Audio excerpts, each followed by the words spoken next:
Today I'm doing a follow-up video to my DNA repair enzyme video I did a couple of months ago. I'll link that video in the description box if you want to check it out. If you're new here, my name is Penny. I'm a master esthetician in Portland, Oregon, and I'm really excited about this one, you guys. We've been doing some fun videos on this channel, celebrity skincare and affordable alternatives, but this is one of those subjects that I feel is pertinent to our skin health. I had the opportunity to interview Dr. Dan Yarosh. He has a PhD in molecular biology. He's a member of the American Academy of Dermatology. He has written over 100 scientific papers. He's got a couple dozen patents. He is the expert in DNA repair and DNA repair enzymes, as well as the microbiome. It's basically been his life's work to study those subjects. Dr. Yarosh is not affiliated with or endorsing any product in this video. We aren't talking about any specific products in this video. I will link my favorite DNA repair enzymes in the description box, but otherwise, the video itself is just about the science of DNA and DNA repair enzymes. We're also covering the really important questions of, well, when should I use it? Should I use it in the morning or should I use it at night? And can I mix it with my tretinoin or apply it at the same time as tretinoin? How about AHAs? What about vitamin C? We cover it all. So if you had any questions from that last video, or you just want to learn more about this really important aspect of skincare, then I do hope you will keep watching. I will see you on the other side. Okay, so we're just gonna jump in because this is a big topic, and let's start with your 6 questions. These to me really do kind of cover it all. And then what I will do is I'm gonna finish with some questions that subscribers basically submitted under my last video. So the first question, and I do have some notes, so forgive me if I look down, but the first question is, big one, do DNA repair enzymes really work? Well, thank you. Well, I've been doing this my entire professional career, and DNA repair is second nature to me, but it's always surprising to find that people really don't know that DNA can repair itself. And it does repair itself using enzymes that the cell makes. And so when people learn this, they're actually quite surprised. And my idea in the late 1970s was to see if we could use enzymes to actually increase the rate of repair in people. Now, we know DNA repair is so important because unfortunately there's a genetic disease called xeroderma pigmentosum, XP, in which the patients have a genetic defect in DNA repair, and they get skin cancers before the age of 8. And this disease occurs in all racial groups, all skin colors. So I tell people, if you have a choice between skin pigmentation and DNA repair, take the DNA repair. So do DNA repair enzymes actually get into the skin? Topically, do they get into the skin to repair the DNA? Well, that was the trick that we invented several years ago, is to take the DNA repair enzymes and put them into a delivery vehicle, which we call liposomes. These are lipid spheres, and the lipids are carefully selected to be similar to skin lipids. And so they sort of stealthily get into the skin and are engineered to deliver the enzymes into the human cells of the skin. And one of the most remarkable discoveries early on was it doesn't have to be human enzymes that stimulate human DNA repair. DNA is in all living things. And the remarkable finding is that enzymes from bacteria recognize human DNA and increase DNA repair in people. In fact, that was discovered by the Japanese in 1976. So one of the first remarkable findings is that DNA is DNA, and enzymes from all kinds of sources can repair human DNA. So yes, they really do work, and they get in using our liposome delivery vehicle. Given those factors, how much skin damage can these enzymes repair? Well, it depends on which enzyme. So there are some enzymes which are activated by light. They're called photolyase, and they work instantaneously. So if they're near DNA and they absorb light, they repair very quickly. So there, the issue is how fast can you get the enzymes into skin and absorb light. So the number's about 50%. So if you apply liposomes and put light on, you get about half the damage repaired instantaneously. There's another group of enzymes which stimulate the natural repair system. They take longer to work because they only stimulate the first step and they let the cell do the rest of the work. But there you can repair 75% of the damage and even more, but it takes about a day to repair the damage, but you don't need any light. So one system uses light and is instantaneous. The other system does not require light, but it takes much longer. It takes about a day. Here's the big one. Do DNA repair enzymes prevent skin cancer? Well, I think the evidence is overwhelming that it does. First of all, we know when you don't have DNA repair enzymes, you have huge rates of skin cancer. So right away, there's a connection.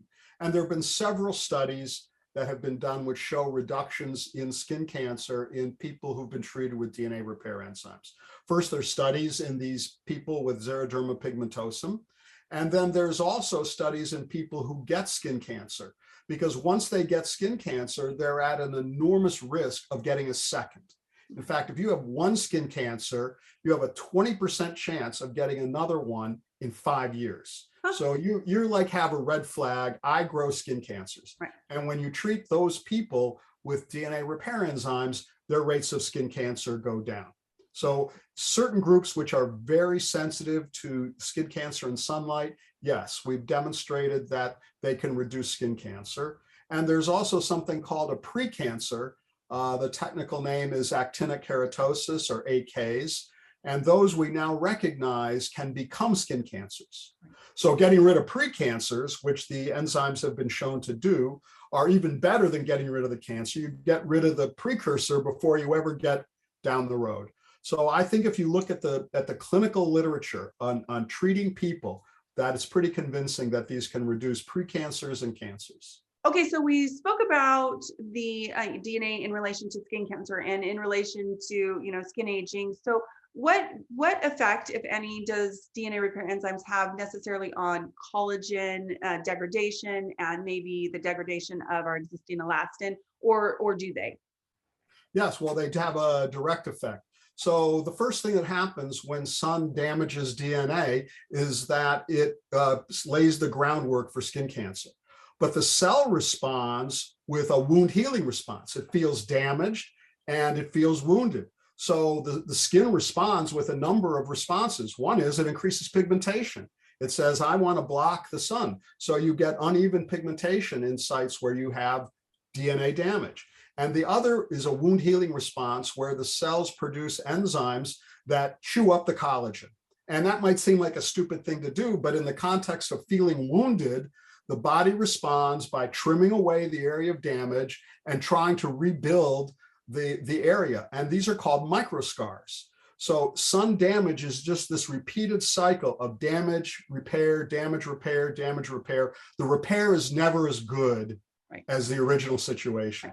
So over time, the collagen gets degraded, the elastin gets degraded, pigmentation builds up in places you don't want it. So yes, pigmentation, wrinkles, collagen are all a direct result of DNA damage. It's just these repeated cycles over time. Maybe not the first one, but the 100th one or the 200th one, then you start to see these skin effects. Right. I'm so glad that you covered this in your paper. I'm so glad we get a chance to cover this today, but it is, can these enzymes repair past damage? Yeah, this is really a very important point, and it's often misunderstood. So if you have damage and it persists in skin, yes, the enzymes will recognize it, but there's very little damage from the 20s, the actual DNA damage that's left over from your 20s. But what does happen is you have ongoing sun exposure. And that ongoing sun exposure has a lot of effects, including suppressing the immune system.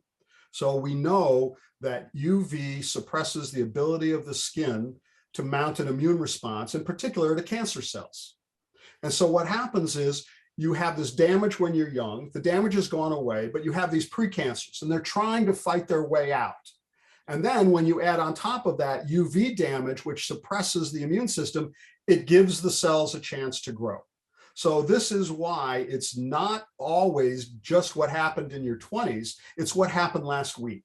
Because last week sunbathing can suppress your skin's immune system and allow the skin cancers to grow out. So yes, it can repair past damage, but most importantly, it can keep today's damage from letting past damage grow out. We see that in the studies in which people with precancers, those actinic keratoses, those AKs, are treated. And what you see is they regress, they disappear.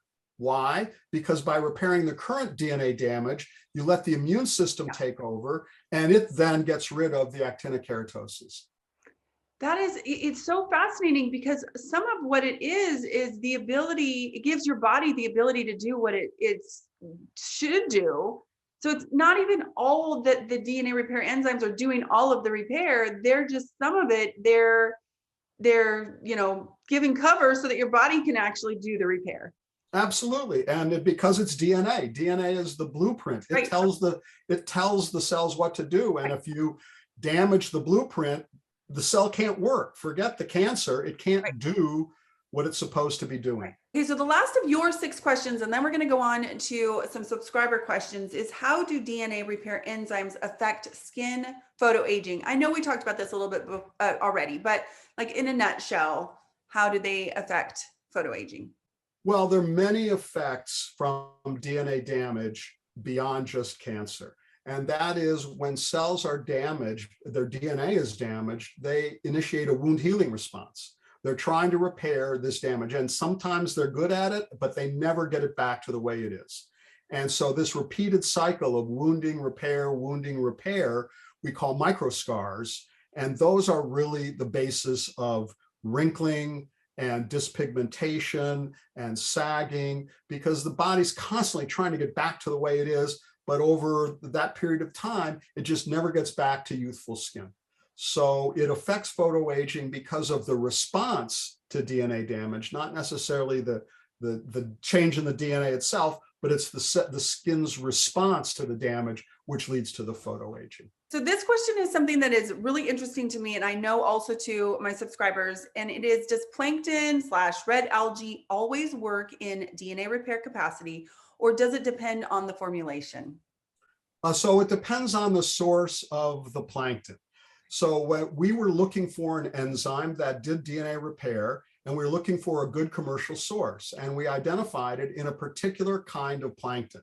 And that's the one that gives rise to the enzyme that's used in the DNA repair products. But not all plankton or not all red algae have this. And so it is difficult for the consumer. They can look on the list of ingredients and look for plankton extract, but if it says red algae, it's not the same. It's not plankton extract. But not all plankton extract works. And so my message to consumers is, if someone went to the trouble of finding the DNA repair enzyme plankton and put it in their product, they're going to talk about it.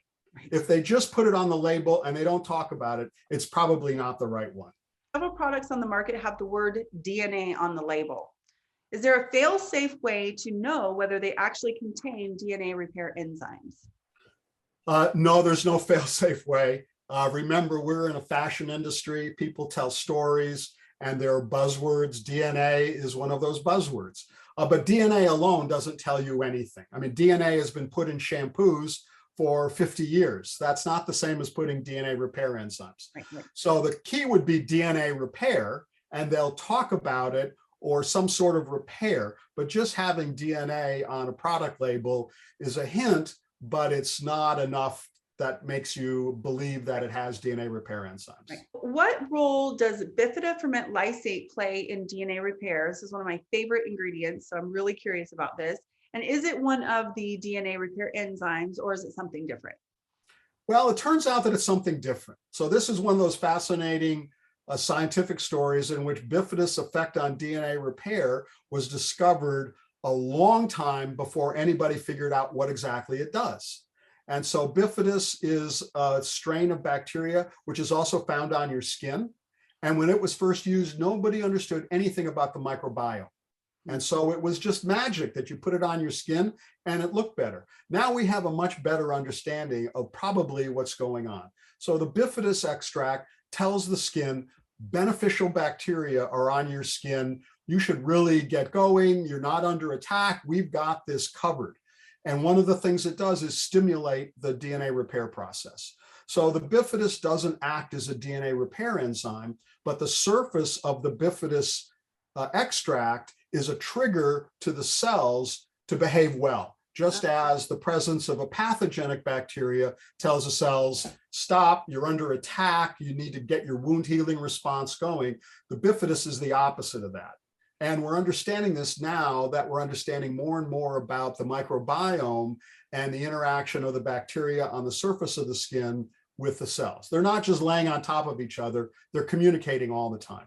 That is really neat. I mean, I knew, because I know that some of my very favorite products that I've used for a long, long time are Bifida. So I understood that there's a repair aspect. And I did wonder from having conversations with you, where the Bifida fit in. So it's super cool to know, to understand the way that it helps you repair, Yeah, there are no DNA repair enzymes in bifidus, but they do trigger a DNA repair response in the skin cells by signaling. Okay, so how do I combine DNA repair enzymes with other ingredients that are aimed at DNA protection and repair, like antioxidants or, let's say, niacinamide, those kind of things? Well, the antioxidants are designed to be there when the damage happens. Right. So adding an antioxidant after you've been exposed to free radicals and they've done their damage, it's too late. The cows are out of the barn. So antioxidants should be used at the time you're anticipating or you're out in the environment. DNA repair enzymes can work later. So in fact, the human body has a circadian rhythm. And we are different in the daytime and the nighttime, and we do different biological activities in the daytime and the nighttime. And it turns out DNA repair follows that circadian rhythm. So it peaks late in the afternoon into the nighttime. And so we can sort of anthropomorphically say, well, that makes sense. You've had all your damage during the day, and then your DNA repair ramps up at night. Maybe that's the explanation, but the observation is your DNA repair is best late in the day. So if you want to be absolutely most efficient at using your DNA repair enzymes, they should be late in the day or even before you go to bed. Antioxidants are there for the fight, the environmental tussle. They should be used during the day when you're out, you're facing pollution, you're facing sun exposure. So two different approaches. Just like sunscreens, you don't put them on at night. You don't put them on when you come home. You put them on when you're in battle. Yeah. So I would say those are good during the day. DNA repair you can put on during the day. They're products that mix them with sunscreens. Perfectly good idea. Have them there when you're facing the damage. But if you have a standalone DNA repair product, it probably should be used if you want to maximize the benefits late in the day or at night. I think that this question may be just answered. I mean, that is so great, because I get asked all the time about AM and PM routine. And now I have a clear, like in my mind, and I think everyone else watching will have a really clear, plan for when they should use DNA repair. But that said, is there anything that they can't be used along with? Because at night we also use, let's say we use tretinoin, or we use growth factors. Can DNA repair enzymes, are they fragile? Can they be used alongside those other things? Yeah, there's nothing from the biology that interferes. The key thing to remember is the DNA repair enzymes need to get into the skin. So they should be applied first. You shouldn't be putting on a foundation or a sunscreen or something that will inhibit them from getting in. So if you have a routine, usually what we used to recommend when I had my company was you do cleansing step, and then you do a serum step, which contains all the active ingredients, and then you put on your moisturizer or sunscreen. So think of trying to deliver things to the levels of the skin. The things that you want at the top, you should put on at the end. The things that you want to get deeper into the skin, you should put on first. But otherwise, there's no reason that tretinoins or vitamin retinols interfere with DNA repair. No, in fact, they complement each other. Okay. And you kind of touched on it before, but we see DNA repair enzymes in sunscreens, and one of my favorite sunscreens has DNA repair in it. And I got a question recently, I've gotten this several times, that basically said, well, sunscreens are meant to form a film on the top and kind of just sit there. And, I know that some of them, they're chemical, there's different modes of action. But do DNA repair enzymes in something like a sunscreen that's meant to sit on top, do they actually get in and do anything in your skin, given the fact that you've now probably done other skincare? They're not first on. And you know what I mean? Like, is Yeah, that I pointless hear or you. is I there a hear you. reason? Well, so there's two answers. The first answer is there are clinical studies which show that sunscreens with DNA repair enzymes reduce skin cancer and actinic keratosis more than sunscreens on their own. So if you knew nothing else, you just look at the data and say they appear to be getting in. The other answer is cosmetic chemists are very sophisticated. And there are ways of making a formula that keep the sunscreen and the lipid, the oil phase of the sunscreen on the top and allow the enzymes to separate. So there's an actual separation that goes on the surface of the skin when you apply the product.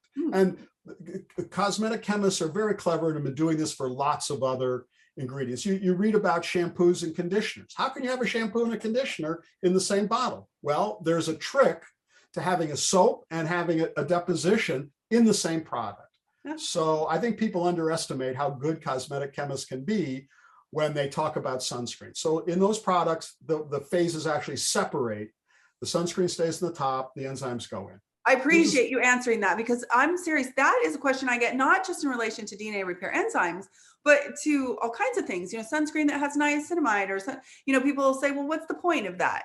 So that is really, that answers a question beyond this scope. So I appreciate that. This is a subscriber question. I'm going to be exposing my skin to the sun. Is it best to use DNA repair enzymes layered over or under my SPF, or is it best to use it afterwards to repair? Okay, so my first comment is, you're always exposing yourself to the sun. Right. Every time you go outside, you're exposing yourself to the sun. People tend to use sunscreens only when they're going to the beach, and they forget that they have daily exposure that can mount up. Yeah. So every day you go out, you're exposing yourself to the sun. And so the enzymes are often incorporated into products. That's perfectly all right to be used during the day. If you have a standalone DNA repair product, my recommendation would be use it at the end of the day when you get home. Okay. Because remember, these enzymes don't last forever. They go into the skin, they last 12, 15 hours. So you can't apply it on Monday and expect to work on Thursday. You have to apply it every day, and it's best to apply it after you've had the sun exposure and get that repair done. It's also good to do it late in the day when your own natural repair system is just ramping up. So what it sounds to me is that during the day, when you're going to be exposed to the sun, which is anytime you're going to go outside, that's when you need to be protecting your skin. You need to be antioxidants. They're in the fight in the moment. Your sun protection, which is also in the fight in the moment. And then if you have a standalone product, you go ahead and do that repair at the end of your day when your body is naturally doing that, and give it a chance with your circadian rhythm overnight to do the most. So everything has its role, and you're giving it its best opportunity to do the best by your skin. Yes, well said. Thanks. This is a big question. How does it know the original DNA blueprint prior to damage? So how do DNA repair enzymes know, or do they know the original blueprint? I think the question came from a subscriber, and they were asking, well, how do they know how to fix it? Yeah, excellent question.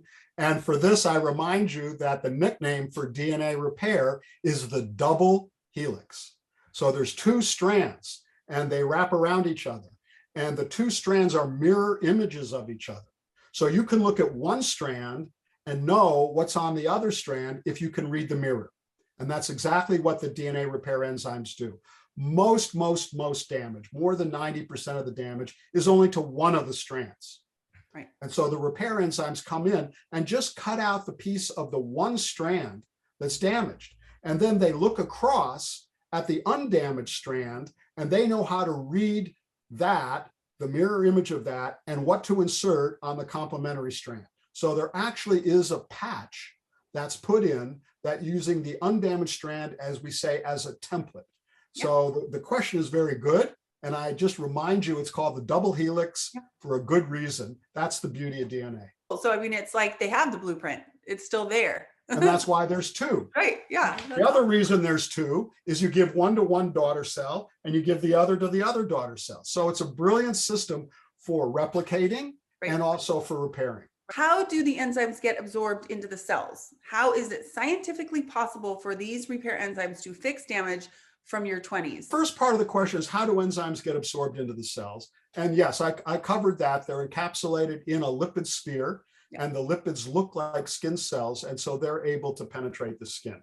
How is it possible to repair damage from your 20s? It's because it's ongoing damage that allows the damage from your 20s to be expressed. If you can stop that, whatever happened in the 20s doesn't have to express itself in the 60s. How can I use DNA repair enzymes if I've had precancerous cells removed from my skin? Well, someone who's already had a cancer is at an enormous risk to get a second one. As I mentioned, 20% chance within 5 years. So that's because getting that first cancer is a red flag that all the steps have already occurred. Why wouldn't it happen again?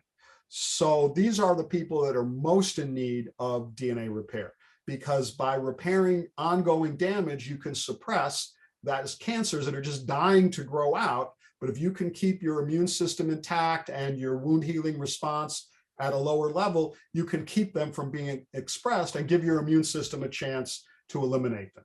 So yes, someone who's already had a cancer, those are the most vulnerable, among the most vulnerable people that really do need to protect against DNA damage ongoing. It's not just what happened before, it's what happened last week. Okay, I know that I asked you about tretinoin, but just to make this clear, can DNA repair enzymes be used with, let's say, growth factors? Can they be used with vitamin C? How about alpha hydroxy acids? Is there anything that they should not be combined with, or that will make them less effective, or that they might make something else less effective if they're used together? Not that we know of. And in fact, in the case of retinol and AHA, both of those have very good skin benefits, but they tend to thin the skin.